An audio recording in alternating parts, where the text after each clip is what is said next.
When you were an infant and crawled around in the backyard, you didn't know what a tree or a flower was. Everything was just pure perception.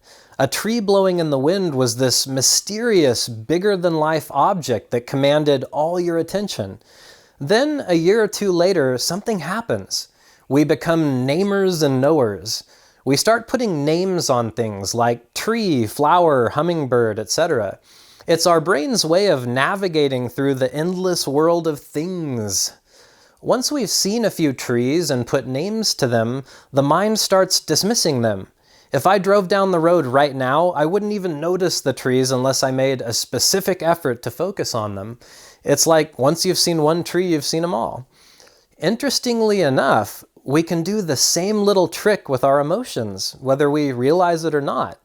Years ago, when I experienced my first depressed episode, I thought everything was wrong with my life. My mind was dominated by the sensation. It was like seeing a giant tree for the first time and not knowing what it was. Before I had a name for the depression, I'd think something was wrong with my relationship. So I'd break up with my partner during an episode. If I didn't have a partner, I'd think something was wrong with my job, so I'd quit that. All I knew was that something felt very wrong. Coming up with a reason in my head for the feelings somehow made it easier to cope with them. Think about everything I just said.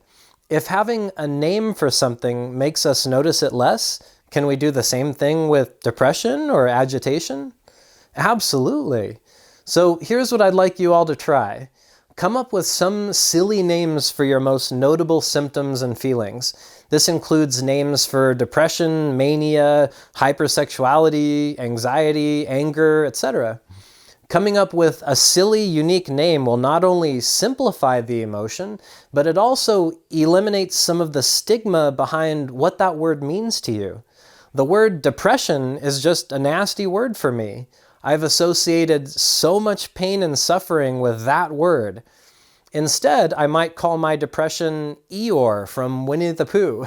I'll say or think to myself, I'm having an Eeyore day today. One of our patrons uses the name Jenga Brain to describe her racing thoughts. I use the word spicy instead of agitated sometimes. If I say I'm so agitated, it usually just makes me even more agitated because of what that word means to me. If I think to myself, I'm having an extra spicy day today, it just feels different. If my partner says, are you on the spicy side today? It hits my ears a lot better than, are you pissed off or something today? Try giving this a shot and see if it works for you. Little things like this help build self-awareness. The goal is to name these emotions as soon as you possibly can, before things get to a dark place. If you're already punching walls and screaming, it's not going to do a whole lot to call that a spicy sandwich. The moment you notice an unfavorable mood or emotion, put that silly name to it. The combination of identifying your feelings and doing so with a silly name helps in some small ways to cope with our bipolar symptoms. Now, this is one of the shortest videos I've made on this channel, but don't underestimate the effectiveness of this simple technique. If you already have a creative name for your moods or an emotional state, share it in the comments down below. It might give someone else an idea of what to call theirs. Just keep it PG-13, okay? Thank you so much for spending this time with me. Polar Warriors is YouTube's #1 channel for bipolar support, and I hope you feel very welcome here. If you'd like to contact me directly, I'll include some links in the video description.